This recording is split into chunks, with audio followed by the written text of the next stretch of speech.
Bonjour, j'espère que vous êtes bien, confinés, tranquilles chez vous, surtout en France et puis dans d'autres régions du monde. Je crois que c'est la règle à suivre absolument pour éviter d'être contaminé, comme on nous le répète tous les jours. Donc je vous en prie, suivez ces règles si vous voulez rester en bonne santé. Voilà, je vais analyser le thème de la pleine lune qui aura lieu le 8 avril, donc c'est bientôt. Nous sommes aujourd'hui dimanche 29, l'heure a changé aujourd'hui, nous sommes passés en France en heure d'été. Voilà, donc cette pleine lune va se produire à 2h36 heure GMT, ce qui correspondra évidemment à 4h36 en France, puisqu'il y aura 2 heures.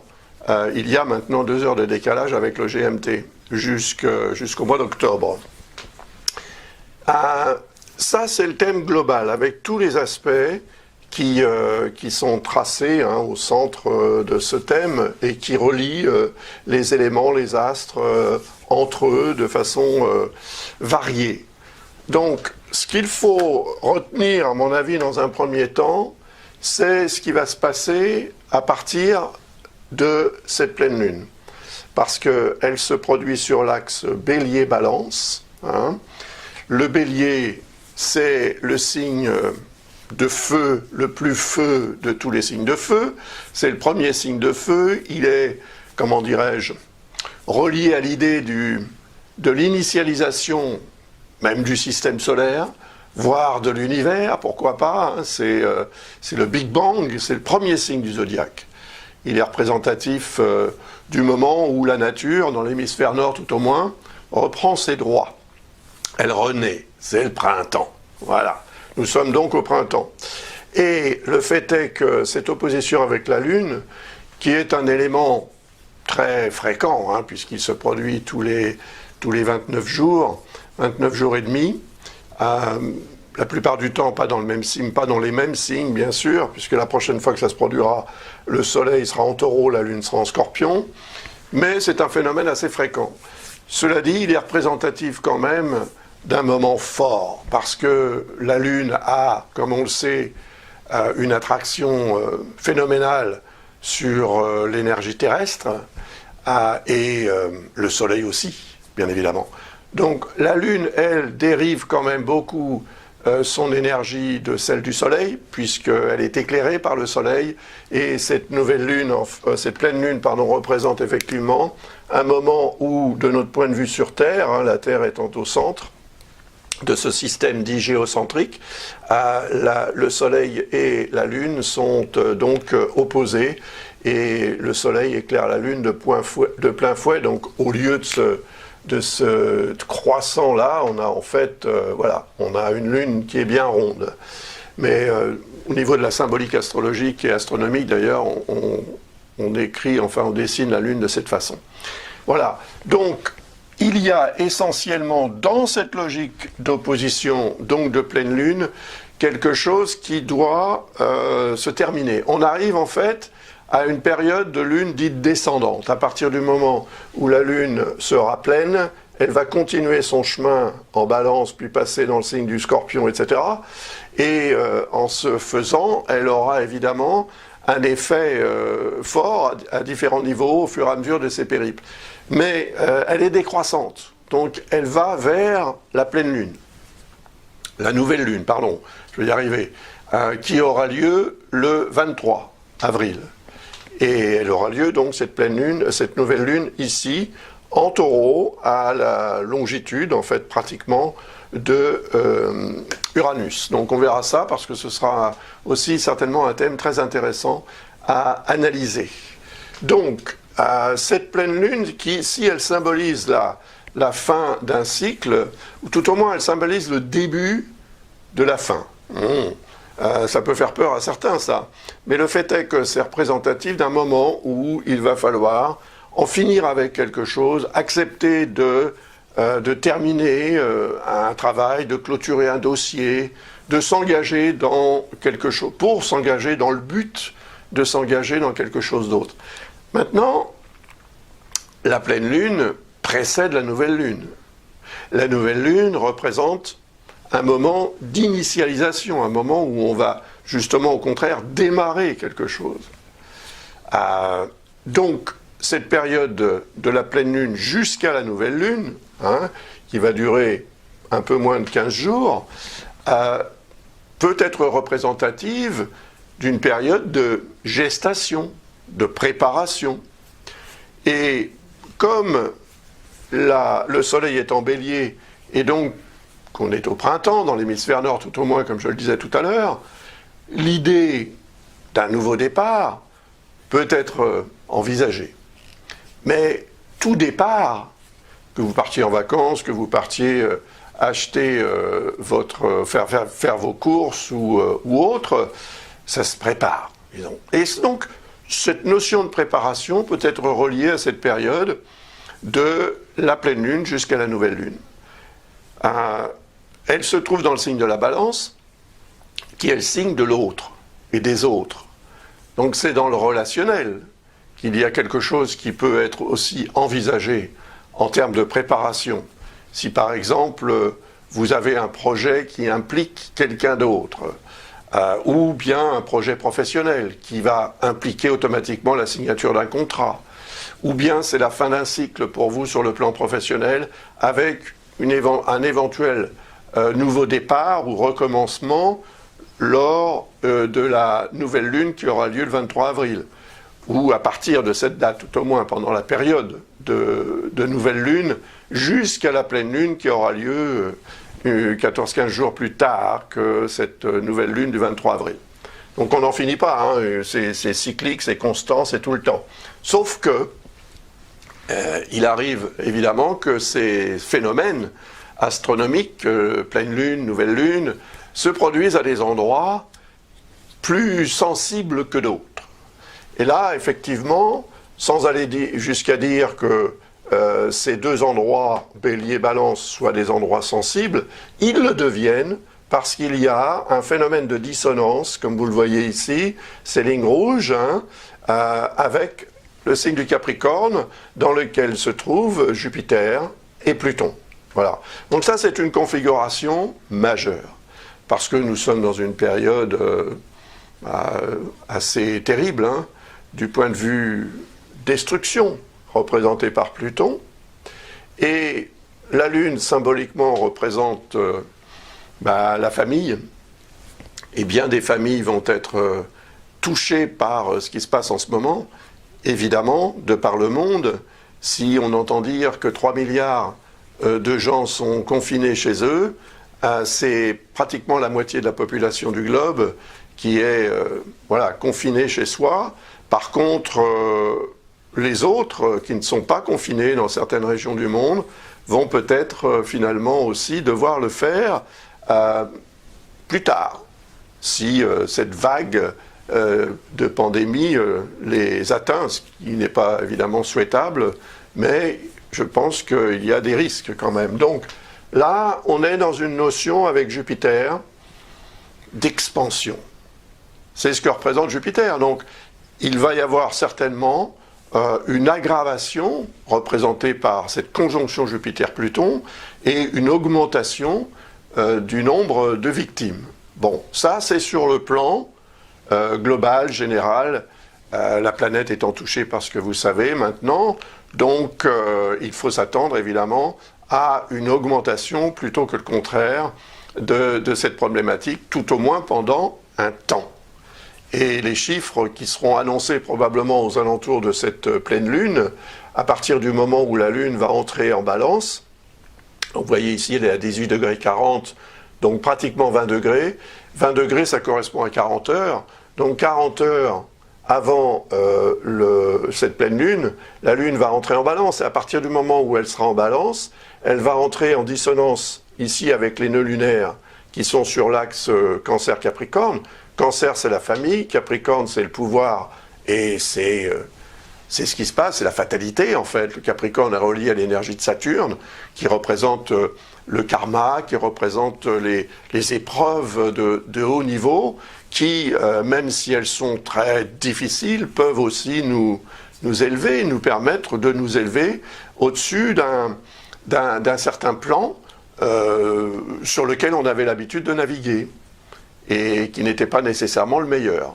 Voilà. Donc il y a évidemment dans cette logique de nœud lunaire, je dirais une leçon, effectivement une leçon karmique, philosophico-spirituelle, enfin on l'apprendra comme on veut, mais le fait est que c'est quand même quelque chose qui est très très fort.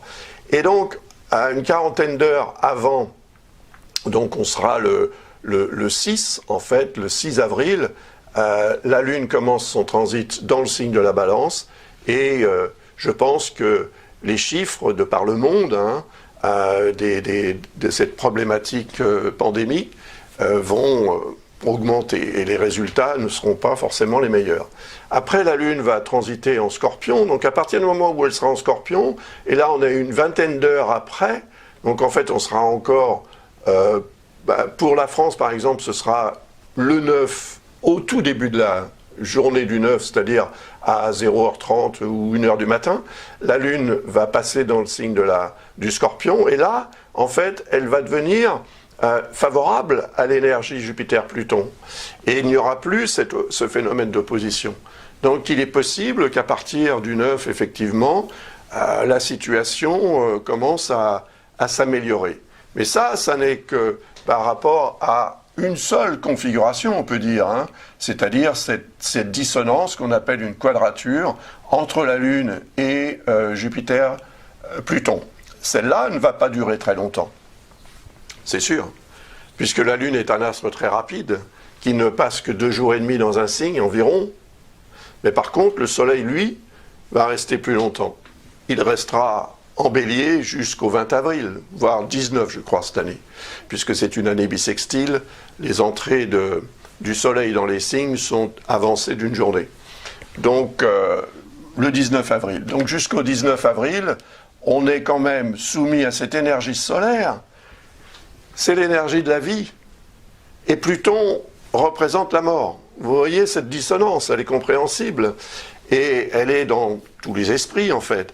Avec un degré d'exagération parfois, il faut bien le dire, dans le sens peut-être psychosomatique du terme, ou dans le sens peur, crainte véritablement, d'être contaminé.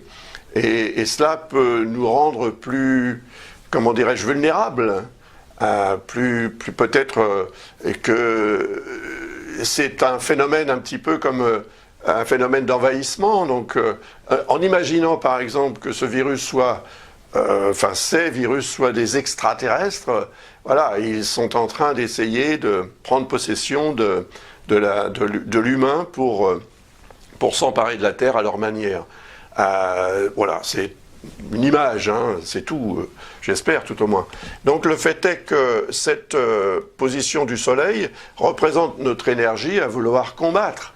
En plus, le Soleil est en Bélier, c'est le signe de Mars qui représente la guerre. Donc, comme on l'a bien dit, évidemment, nous sommes en guerre contre cet ennemi. C'est un ennemi pas forcément très conscient de ce qu'il est en train de faire. C'est un être vivant qui cherche à survivre, tout comme nous le faisons. Donc, il y a là un degré aussi d'effort à faire pour relativiser cette peur qui permettra, probablement, en étant plus décontracté, mais sans relâcher l'attention, bien évidemment, face à cette problématique. Mais on va quand même, je pense, vers un mieux. Comment on va le voir maintenant avec l'ensemble du thème que j'ai dessiné sur un autre format, un autre fichier. Voilà. Donc là, ici, on a tous les aspects. Et on a ici Mars et Saturne, qui eux sont en harmonie avec ce qu'il y a ici en Gémeaux, Vénus et Vesta, en harmonie également avec le Soleil, qui est en Bélier. Donc, même s'il n'y a pas un aspect en tant que tel, Verseau et Bélier sont des éléments, enfin appartiennent à des éléments qui sont compatibles et complémentaires, l'élément air et l'élément feu, sachant que le feu et l'air ne peuvent pas vivre l'un sans l'autre, hein, sinon le feu ne peut pas brûler sans air. Donc ce Mars conjoint à Saturne est intéressant aussi, parce que Saturne représente ces deux astres-là, qui sont dans son signe. Hein, Saturne représente le signe du Capricorne. Et tout à coup, Saturne est sorti du signe du Capricorne pendant quelques mois. Hein, jusqu'au 2 juillet, Saturne sera en Verseau. Ça nous donne aussi un moyen, puisque le signe du Verseau, c'est le signe d'Uranus, de changer les choses.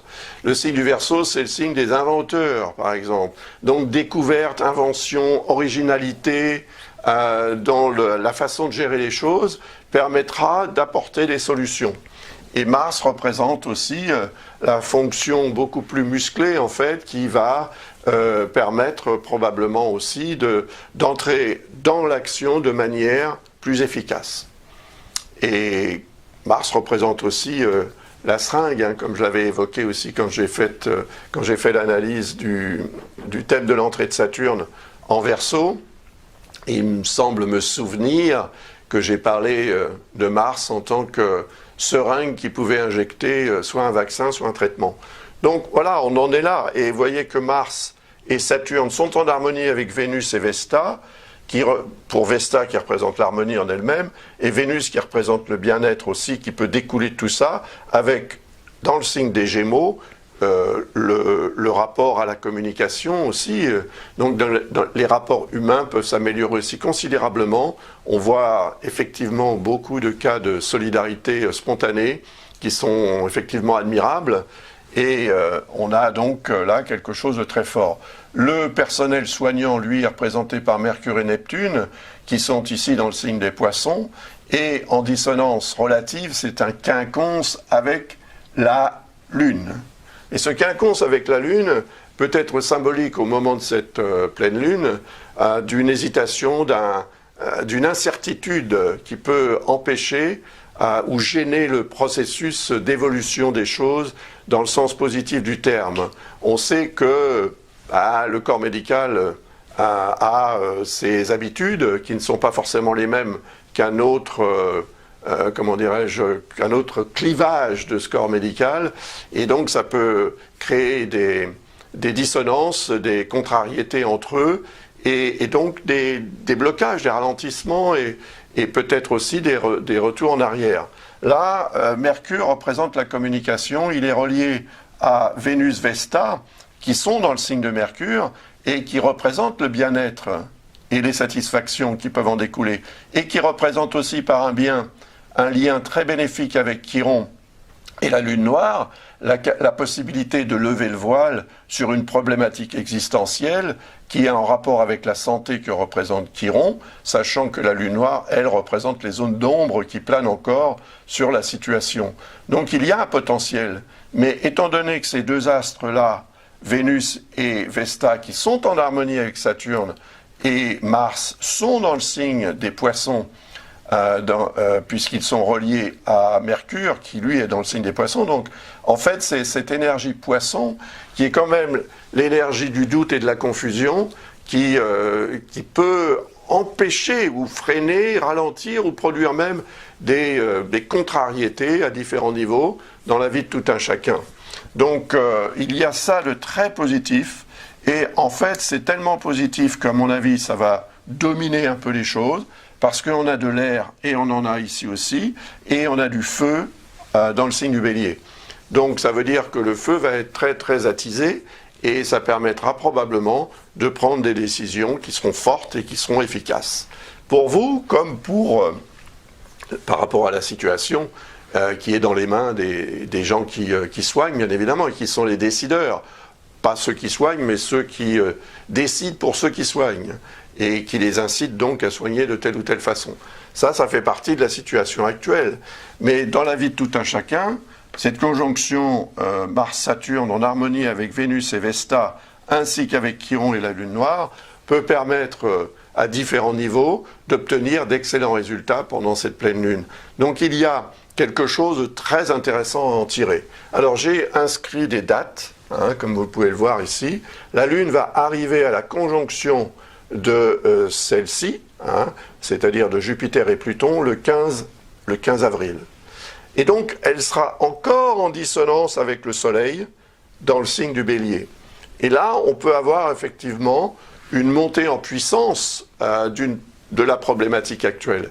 Et dans la vie de tout un chacun, ça peut aussi se traduire par une tendance aux excès de réaction et aux excès d'implication, des risques qu'on peut prendre dans la vie en général, dans ce qu'on fait ou dans les relations qu'on a avec les autres. Après, on est dans une période particulièrement ralentie. Donc, on ne va pas se mettre à parler des projets professionnels pour cette période. Certaines personnes sont évidemment encore au travail, mais la plupart d'entre nous sont obligés soit de travailler de la maison ou soit d'être en chômage partiel. Donc, le fait est que le 15 avril, à mon avis, ce ne sera pas terminé. Et si, aux alentours du 15 avril, la situation n'est pas encore satisfaisante, il est évident qu'il y aura une prolongation de ce confinement. Donc, on va rester confiné encore certainement pas mal de temps. Hein. Il faut se le dire, ça fait partie du jeu, entre guillemets, si on peut parler d'un jeu, ça fait partie de la guerre en tous les cas. C'est une stratégie pour éviter l'excès l'excès l'excès de victimes aussi, et l'excès de problématiques existentielles qui en découlent, malheureusement, déjà beaucoup, évidemment. Et puis la Lune va continuer son périple tranquillement. Elle va arriver le 16 avril, par contre, donc le lendemain, elle va arriver dans le signe du Verseau. Et elle va passer sur Saturne et évidemment sur Mars, qui sera encore dans le signe du Verseau, puisqu'il y sera jusqu'au 15 mai. Et là, en fait, il y a tout à coup une réaction forte. Saturne représente la leçon, ou les leçons, qu'on a à tirer de cette situation, ou qu'on a à tirer de sa propre existence d'ailleurs aussi. Hein.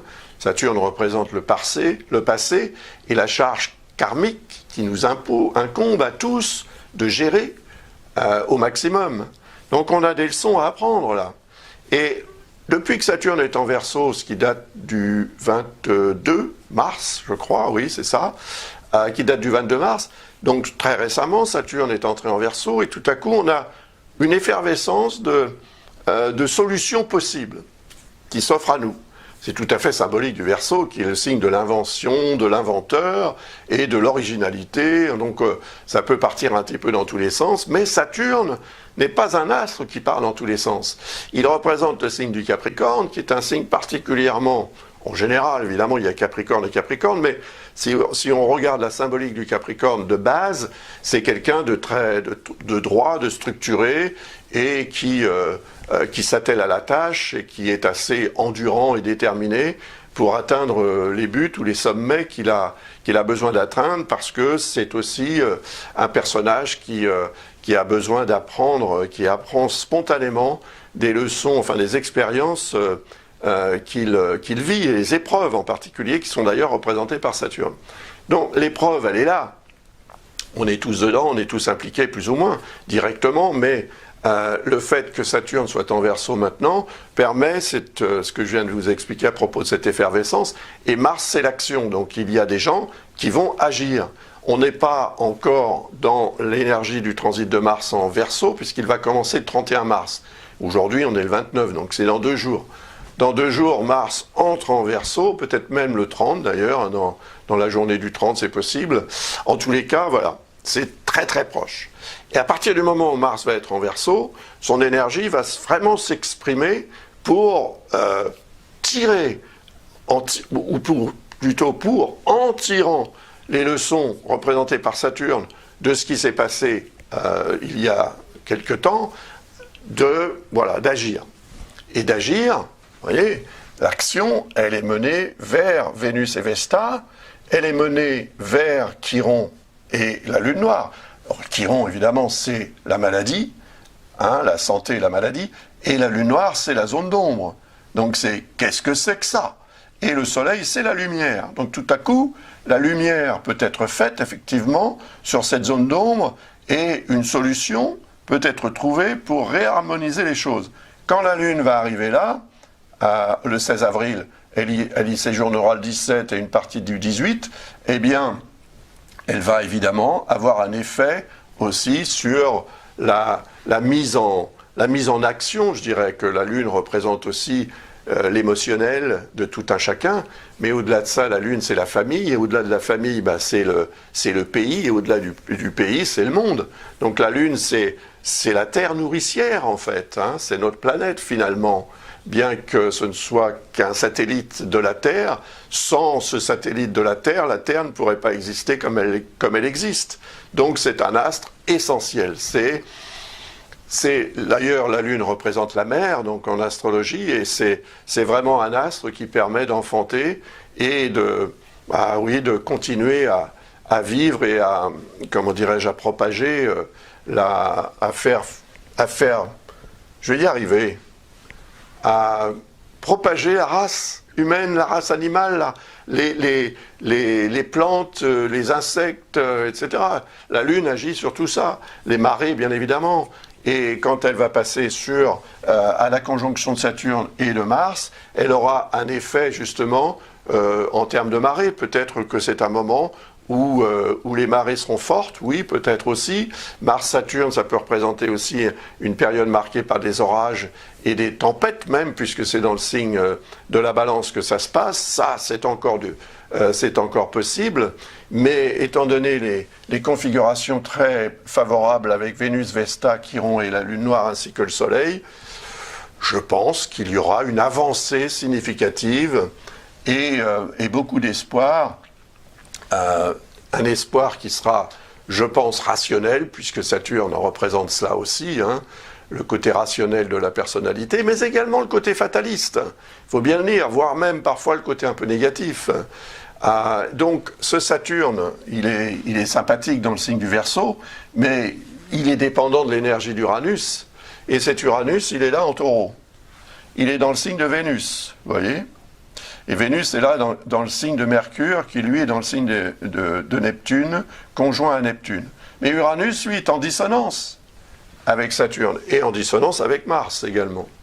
Donc il faudra aussi faire attention, parce qu'Uranus, c'est effectivement l'astre qui représente la libération, voire la liberté, l'indépendance, etc., et l'originalité, l'inventivité, l'adaptabilité, et tout cela, mais il y semble y avoir effectivement là un combat à mener entre peut-être la vieille école et la nouvelle école. Saturne, c'est le passé, Saturne, c'est les acquis, Saturne, c'est les institutions, alors qu'Uranus, c'est les réformes. Donc Saturne représente le côté conformiste, et alors que Uranus, c'est plutôt le côté anticonformiste. Donc il y a un côté progressiste dans l'énergie d'Uranus, et celle de Saturne peut être à l'origine de certains blocages.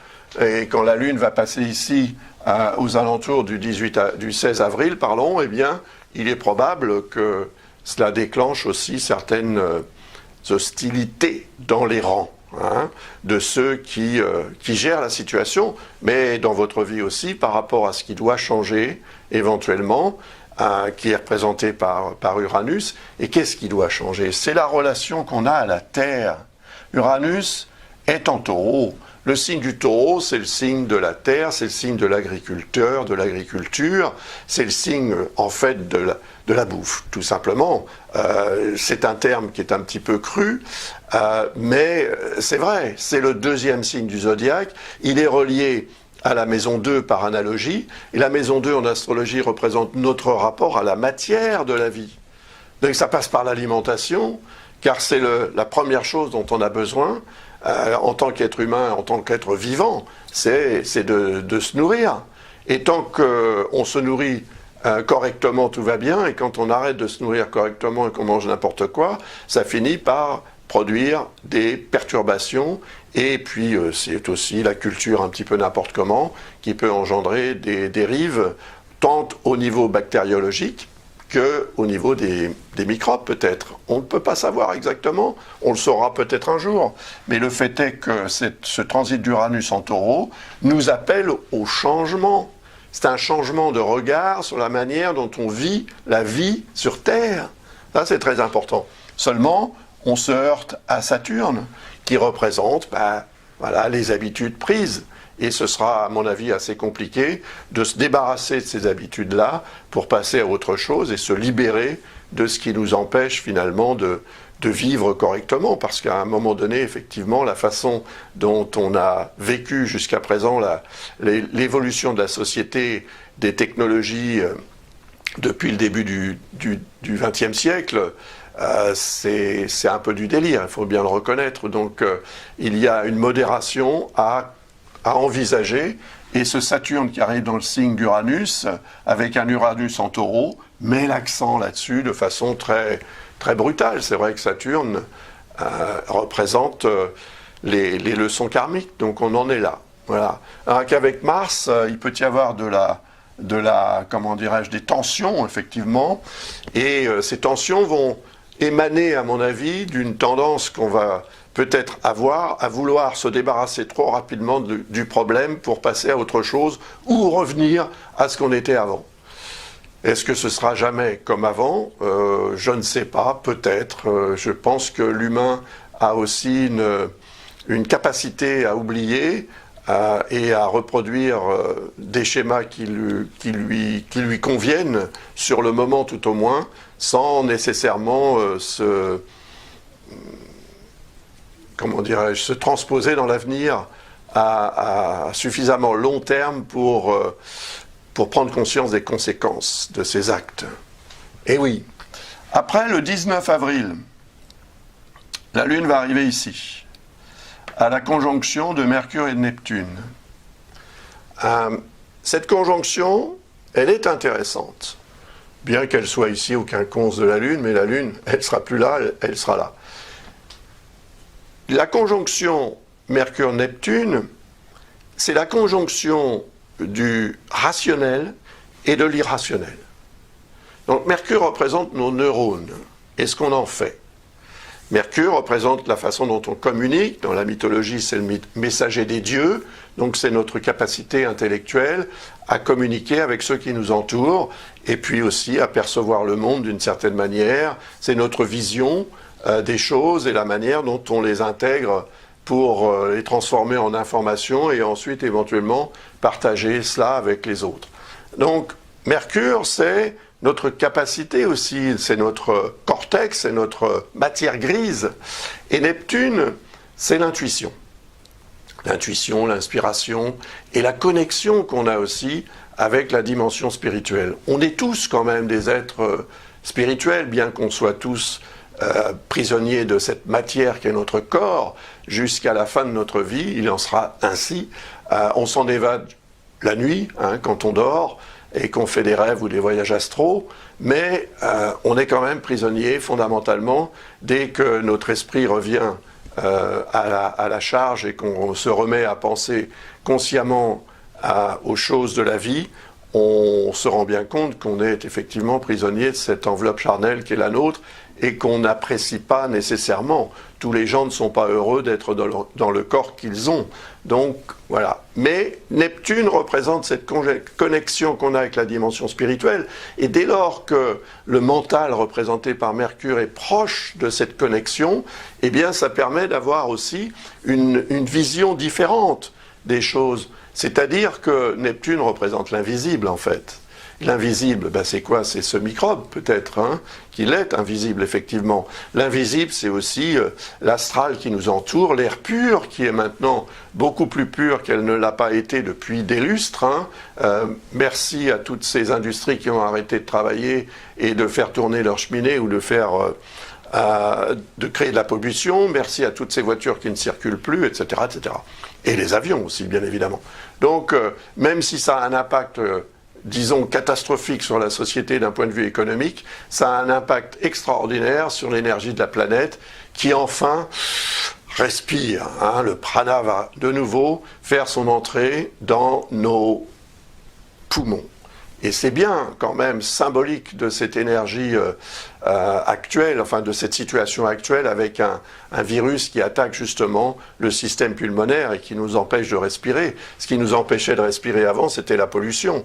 Donc maintenant que cette pollution a plus ou moins disparu, peut-être que l'énergie de tout un chacun, l'énergie vitale, les capacités de régénération, le système immunitaire, tout cela va devenir beaucoup plus conséquent.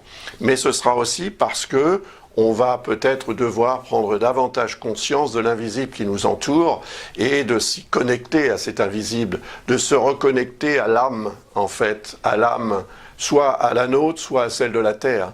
Et je pense que se reconnecter à l'âme de la Terre est essentiel. Et c'est représenté par Uranus. Uranus, vous savez, peut-être est en Taureau depuis le 6 mars 2019. Donc c'est très récent. La dernière fois que cette planète est entrée dans ce signe, c'est 84 ans plus tôt. Donc c'est un transit très, comment dirais-je, très rare. Voilà, j'y suis arrivé. Et c'est un moment fort dans le sens où il y a 84 ans, les dissonances ou les relations avec les autres astres lents n'étaient pas les mêmes, bien évidemment. Donc on est dans une période particulièrement intéressante aussi sur le plan karmique et sur le plan de la régénération de la Terre. Et c'est ce qui se passe en ce moment. Donc quand, aux alentours du 19 avril, Mercure et Neptune vont être rejoints par la Lune, peut-être qu'effectivement là, eh bien, rationnellement, ce qui est représenté par Mercure, le moyen médical, encore une fois, Neptune représente aussi tout ce qui est relié au corps médical, tout ce qui est relié à la chimie, tout ce qui est relié en fait au gaz, à l'air, tout ce qui est relié à l'eau aussi. Donc il est possible tout à fait que ce moment soit le 19 ou le 20, quand la Lune sera aux alentours donc de cette conjonction Mercure-Neptune, que voilà, quelque chose sorte d'un laboratoire en termes de solutions efficaces et prouvées. Ça, c'est possible. Alors après, je ne garantis pas à 100% ce que je suis en train de dire, mais il est évident de toute manière, indépendamment de cette éventuelle réalisation par un laboratoire ou un médecin plus éclairé que les autres, je pense que pour nous, qui sommes des gens ordinaires, on va dire, eh bien, cette combinaison Mercure-Neptune, elle n'est pas là pour rien. Elle va nous permettre, effectivement, en reprenant contact avec la nature même de la vie, avec l'essence même de la vie, et ça n'a rien à voir avec une quelconque forme de manifestation matérielle. C'est en nous, c'est l'âme qui parle, quoi, et c'est cette connexion mentale, consciente, rationnelle, avec cette âme qu'on pourra peut-être effectivement trouver la solution qui nous importe. Quelle est votre solution dans votre situation? Je ne sais pas, mais il y en a probablement une à trouver. Et il est possible qu'aux alentours du 19 ou du 20, lorsque la Lune sera aux alentours de Mercure et de Neptune, vous la trouviez. Et que vous preniez donc conscience de quelque chose qui jusque-là vous sera peut-être étranger ou invisible. Et puis, évidemment, la Lune va arriver sur Chiron et sur la Lune noire le 20 avril. Et là, on va retrouver évidemment les liens bénéfiques avec Mars et Saturne, les liens bénéfiques avec Vénus et Vesta, mais il y a aussi une dissonance avec les nœuds lunaires. Aura-t-on appris la leçon? Voilà, parce qu'on est quand même dans une situation d'épreuve. Donc une épreuve, c'est jamais gratuit, c'est jamais pour rien. Donc c'est jamais une fatalité sans raison d'être. Donc quelle est cette raison d'être? Elle est peut-être différente pour tout un chacun. Mais le fait est que si on n'a pas compris, il y aura un retour de bâton, éventuellement. C'est-à-dire qu'on va recommencer à reproduire des schémas qui ne seront pas les meilleurs. Et plus tard, quand on verra ça plus tard aussi, il est possible que la problématique se transmettre ou se régénèrent d'une autre façon. Mais sinon, l'arrivée de la Lune ici sur Chiron et la Lune noire permettra probablement de confirmer ce qui aura été vu aux alentours du 16 avril. Ce qui aura été dit, ce qui aura été engagé en termes d'action, va donner un résultat 4 jours plus tard. Vous voyez, donc c'est 4-5 jours plus tard, c'est assez rapide. Hein. Et ce sera porteur, à mon avis, d'un message en termes de santé, en termes d'hygiène et en termes aussi de attention, l'inconnu existe, il ne faut pas se croire invulnérable. Au contraire, nous sommes tous des mortels. Et là, on est en train quand même d'en prendre sérieusement conscience. Hein. Voilà, donc cette pleine lune, ou cette nouvelle lune plutôt, qui va se produire en Taureau le 23 avril, elle va se produire à la conjonction d'Uranus. Et ça, ce sera très intéressant à analyser. Et je le ferai très prochainement. Alors, je voulais vous dire aussi, pour conclure, que je mettrai toutes mes vidéos en ligne pour tout le monde, hein, sur Internet, indépendamment des abonnés qui me comprendront pendant la période de confinement. C'est un cadeau que je fais à toutes les personnes qui apprécient mon travail et qui aiment me suivre sur ma chaîne YouTube. Voilà. Donc je vous souhaite une belle pleine lune. J'espère que le ciel sera découvert et que vous pourrez admirer cette pleine lune. Par contre, ne la fixez pas trop longtemps, parce qu'elle reflète quand même les rayons du soleil et ça peut être très mauvais pour les yeux. Voilà. À bientôt donc. Merci encore, bon confinement. Restez chez vous, soyez, conscients du risque que vous encourez et faites encourir aux autres quand vous bravez les interdictions, n'est-ce pas? Voilà. À bientôt. Au revoir.